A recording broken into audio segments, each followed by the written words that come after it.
تو یہ میں عرض کر رہا تھا کہ حضرت امام ابو داؤد علیہ الرحمہ نے یہ 4 حدیثیں بیان فرمائی. ان 4 حدیثوں کی نشاندہی فرمائی ہے کہ ان حدیثوں میں ایسی جامعیت ہے کہ اگر ان حدیثوں پر مکمل عمل پیرا انسان ہو جائے تو اس کی زندگی 100% دینی زندگی ہو جائے.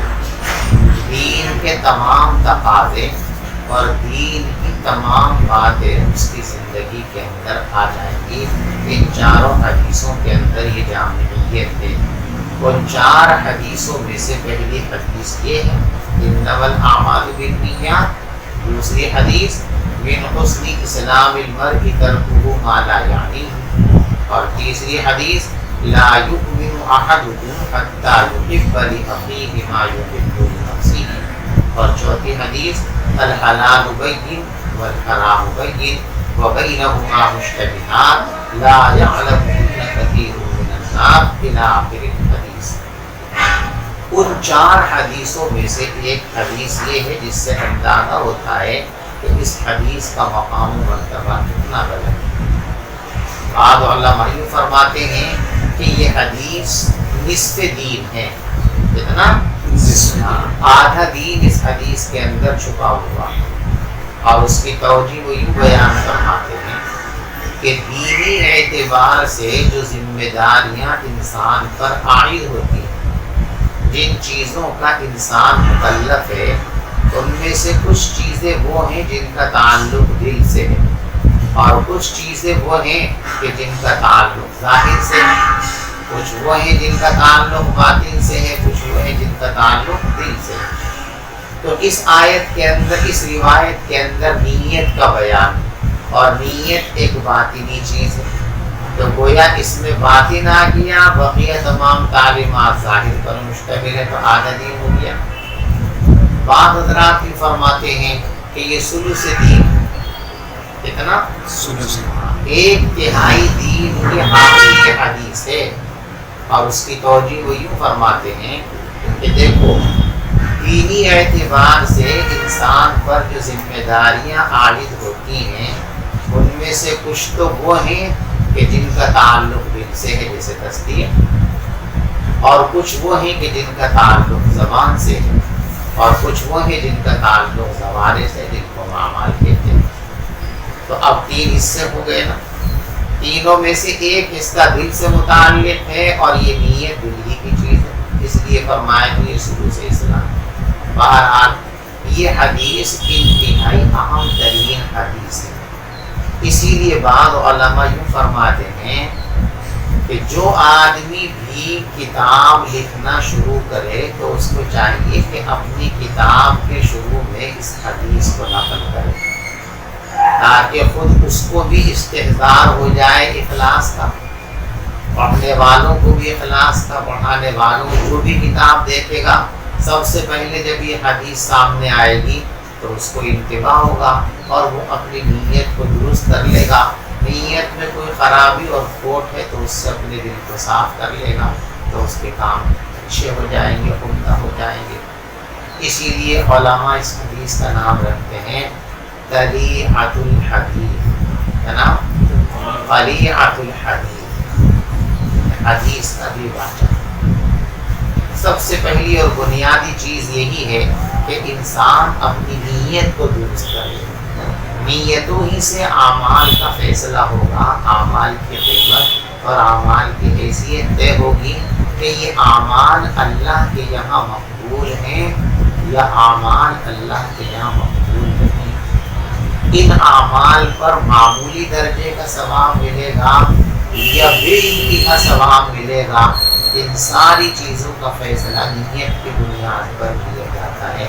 جیسی نیت ہے ویسا ہی انسان کے اعمال کے ساتھ معاملہ اور برتاؤ کیا جائے گا.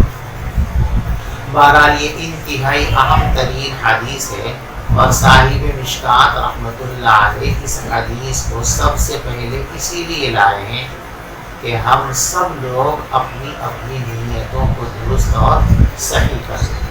ہمارا یہ پڑھنا، ہمارا یہ پڑھانا، یہ اسی صورت کے اندر قیمتی ہے اور لائق فائدہ ہے جب ہماری نیتیں درست اور صحیح. اگر ہماری نیتیں درست ہیں، صحیح ہیں، یعنی ہمارا یہ پڑھنا اور پڑھانا یہ اللہ کی رضا کے لیے، اللہ کی خوشنودی کے لیے ہے، سچائی کے ساتھ اللہ کے دین پر عمل کرنے اور اس کی اشاعت، تبلیغ اور فروغ کے لیے ہے، تو یہ پڑھنا بھی انتہا مفید اور قیمتی عمل ہے. اور اگر نیتیں درست نہیں ہیں تو پھر بخاری پڑھو، مسلم پڑھو، ترمذی پڑھو، مشکات پڑھو، یہ پڑھو، وہ پڑھو، کوئی فائدہ اس پڑھنے کا نہیں.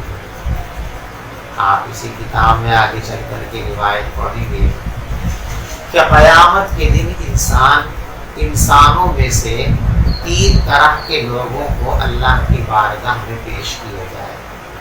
ان میں ایک انسان وہ ہوگا جس کو اللہ تبارک و تعالیٰ نے بڑی قوت، طاقت اور شجاعت اور ہمت دی ہوگی. اس کو اللہ تعالیٰ بلائیں گے اور اپنی نعمتیں اس کو یاد دلائیں گے، تم کو یہ نعمت دی، یہ نعمت دی، یہ نعمت دی. ہاں میرے پروردگار، یہ ساری نعمتیں آپ نے مجھے عطا فرمائی. اور اللہ تبارک و تعالیٰ پوچھیں گے کہ اب یہ بتاؤ ان نعمتوں کو پانے کے بعد ہمارے لیے کیا کیا؟ اللہ میاں، میں نے تو آپ کے لیے اور آپ کے دین کے لیے کافروں سے، مشرکین سے اور دین سے بغاوت کرنے والوں سے جنگیں کی، لڑائیاں کی، اور اپنی جان کی پرواہ بھی نہیں کی، یہاں تک کہ آپ کے راستے میں شہید ہو گیا. شہید ہو گیا. جان انسان کا سب سے قیمتی اثاثہ ہے ظاہری چیزوں میں، تو میں نے وہ آپ کے لیے قربان کر دیا. اللہ فرمائیں گے کذبتا، جھوٹا ہے تو جھوٹا. یہ تو نے لڑائیاں، یہ جہاد، یہ غزوات، یہ جنگیں، یہ شجاعت اور بہادری کے کارنامے یہ صرف اس لیے تھے کہ لوگ تجھے پہلوان کہیں، لوگ تجھے شجاعت والا کہیں، لوگ تجھے بہادر کہیں، جری کہیں. کہہ دیا گیا فقط وہ دنیا کے اندر ڈنکے بج چکے ہیں. تو جس کام کے لیے تم نے یہ سب کچھ محنت کی تھی اس کا ثمرہ دنیا میں تم کو مل گیا. تمہاری شہرت ہو گئی کہ تم بڑے بہادر ہو، تم بڑے دین کے چاہنے والے ہو، تم بڑے بے جگری کے ساتھ لڑنے والے ہو. تو جس مقصد کے لیے آپ نے کام کیا تھا وہ مقصد آپ کو دنیا میں مل چکا ہے، تمہارے پاس کچھ بھی نہیں.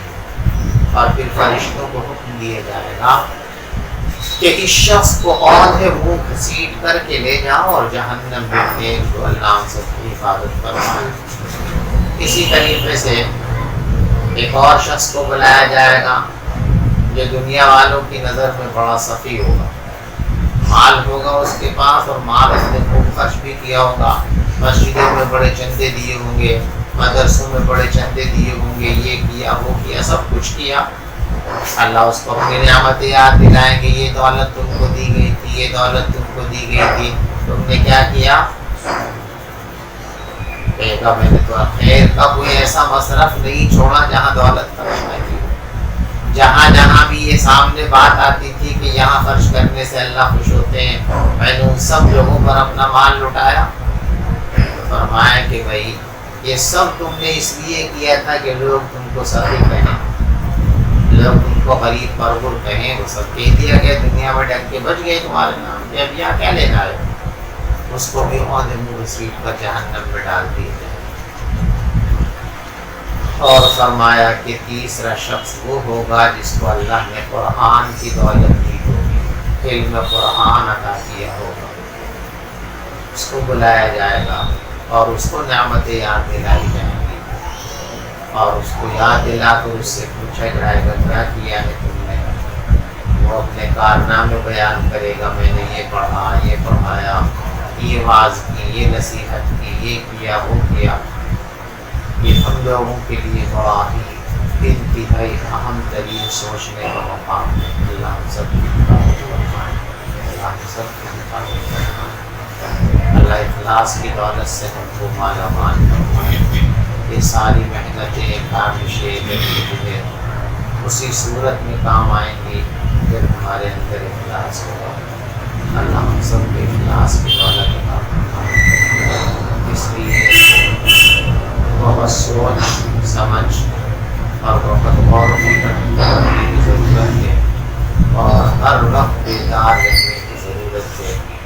کسی وقت بھی دلوں کے اندر کھوٹ نہیں آنا چاہیے، ورنہ ساری محنت غارت ہو جائے گی۔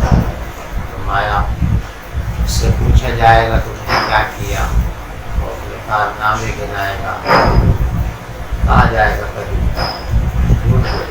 یہ تمہاری ساری تقریریں، یہ تمہارا سارا پڑھنا، یہ پڑھانا سب کچھ اس لیے تھا کہ یقال انک قاری، لوگ تم کو بڑا قاری صاحب کہیں، لوگ تم کو بڑا عالم کہیں، لوگ تم کو بڑا خطیب کہیں، لوگ تم کو بڑا واعظ کہیں، بہت بڑا مفتی اعظم آپ کو کہا جائے، صرف اس لیے آپ نے کیا تھا اور وہ دنیا کے اندر کہہ دیا گیا، اب یہاں کیا ہے تمہارے لیے؟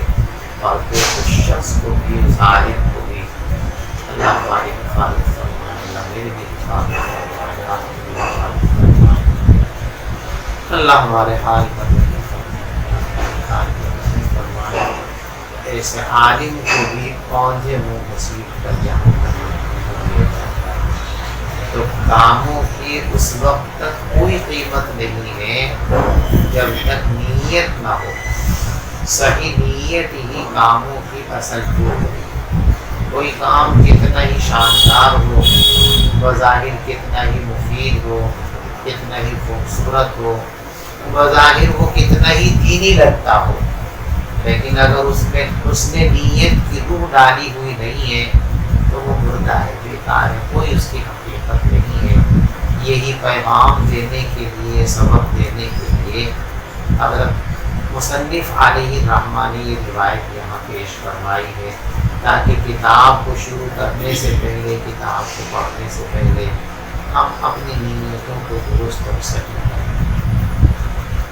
یہ حدیث کی کتاب پڑھ رہے ہیں، اس لیے حدیث کی کتاب میں جو کچھ بھی ہم پڑھیں گے اس کو اپنی زندگی میں عمل میں لائیں گے، اور اس لیے عمل میں لائیں گے تاکہ اللہ تبارک و تعالی ہم سے راضی اور خوش ہو جائے۔ اللہ کے حکموں کو پورا کرنے کے لیے، اللہ کے رسول صلی اللہ علیہ وسلم کے حکموں کو پورا کرنے کے لیے اور اللہ کو خوش کرنے کے لیے ہم پڑھیں گے، پڑھائیں گے، جو کچھ پڑھیں گے اس پر عمل کریں گے، دوسروں تک یہ پورا دین پہنچائیں گے، اس لیے کہ اللہ تبارک و تعالیٰ کا حکم ہے، اللہ کے رسول صلی اللہ علیہ وسلم کا حکم ہے، ہم اس کے حکموں کو پورا کریں اور وہ ہم سے راضی اور خوش ہو جائے، اس لیے ہم اس پڑھنے اور پڑھانے کے سلسلے میں مشغول ہوئے ہیں۔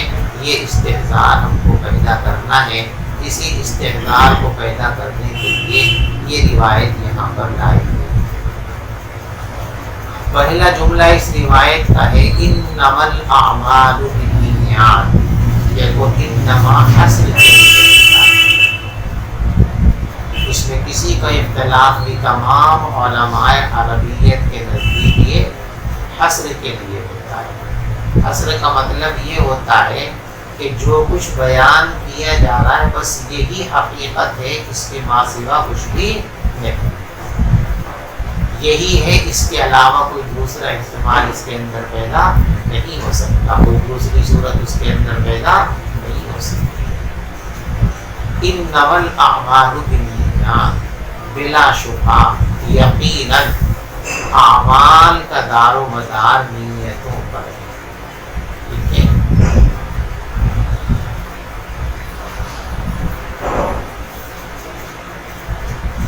آپ نے پڑھ رکھا ہے کہ حروف جارہ جتنے ہیں وہ کسی اسم پر داخل ہوتے ہیں، اور جس اسم پر وہ داخل ہوتے ہیں اس کو مجرور کہتے ہیں، اور یہ جار اور مجرور دونوں مل کر کسی کے متعلق ہوتے ہیں، اور رکھی نا یہ بات، تو یہاں بھی با حرف جر ہے، اعمال اس کا مجرور ہے، تو یہ بالاعمال جو جار اور مجرور ہے یہ کس سے متعلق ہوگا، اس کا متعلق کیا ہے؟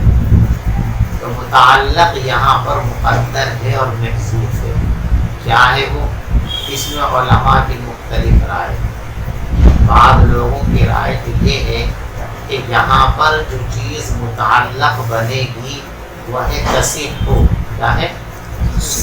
انما الاعمال تصح بالنیات، اعمال درست ہوتے ہیں نیتوں کی بنیاد پر۔ نیت صحیح ہے تو عمل درست ہے، نیت صحیح نہیں ہے تو عمل درست نہیں ہے۔ اور بعض حضرات فرماتے ہیں کہ توجد انما الاعمال توجد بالنیات، اعمال کا وجود نیتوں پر موجود ہے۔ حضرت امام اعظم ابو حنیفہ رحمۃ اللہ علیہ کی رائے یہ ہے کہ یہاں تعتبر یا معتبرۃ مقدر مانا جائے، یہ تقدیر عبارت کی ہوگی انما الاعمال تعتبر بالنیات، انما الاعمال معتبرۃ بالنیات، اعمال کا مدار نیتوں پر، اعمال کا اعتبار نیتوں کے ساتھ کیا جائے گا، جیسی نیت ہوگی ویسے ہی درجے اور مقام پر اس عمل کو رکھا جائے گا۔ نیات، نیت کی جمع، دیکھو اس کو نیت یا کی تشدید کے ساتھ اور نیت یا کی تخفیف کے ساتھ دونوں طریقے سے پڑھنا درست اور صحیح ہے۔ نیت بھی کہہ سکتے ہیں اور نیت بھی کہہ سکتے ہیں، مشہور عربی کے اندر نیت کی ہے۔ نیت کے لغوی معنی ہے ارادہ کرنا، لیکن اصطلاح شریعت کے اندر نیت کہتے ہیں اللہ کی رضا اور خوشنودی کے لیے اپنے ارادے کو ایسے کام کی طرف متوجہ کرنا جو اللہ کی رضا اور خوشنودی کا باعث ہے۔ انما الاعمال بالنیات، یقیناً بلا شبہ اعمال کا دار و مدار نیت پر ہے۔ وَإِنَّمَا لِامْرِئٍ مَّا نَوَىٰ، اور بلا شبہ انسان کو وہی چیز ملے گی جس کی اس نے نیت کی ہے۔ دیکھو یہاں پر ایک سوال یہ ہو سکتا ہے کہ دونوں جملوں کا مفہوم ایک ہی ہے، انما الاعمال بالنیات وانما لامرئ ما نویٰ، دونوں کا مطلب تو ایک ہی ہے کہ جیسی نیت ویسے نتیجہ۔ پہلے جملے کا مفاد بھی یہی ہے کہ نتائج نیتوں پر موقوف ہیں، اور دوسرے جملے کا مفاد بھی یہی ہے کہ نتائج نیتوں پر موقوف ہیں، تو پھر دوبارہ اس جملے کو لانے کی کیا ضرورت ہے؟ تکرار ہوتی ہے بلا وجہ۔ اس کا جواب ذہن میں رکھیے۔ ایک جواب تو اس کا یہ ہے کہ دوسرا جملہ تاکید کے لیے لایا گیا۔ جب کسی چیز میں تاکید پیدا کرنی ہوتی ہے تو اس کے لیے وہی جملہ یا اس کے ہم معنی جملہ دہرا دیا جاتا ہے۔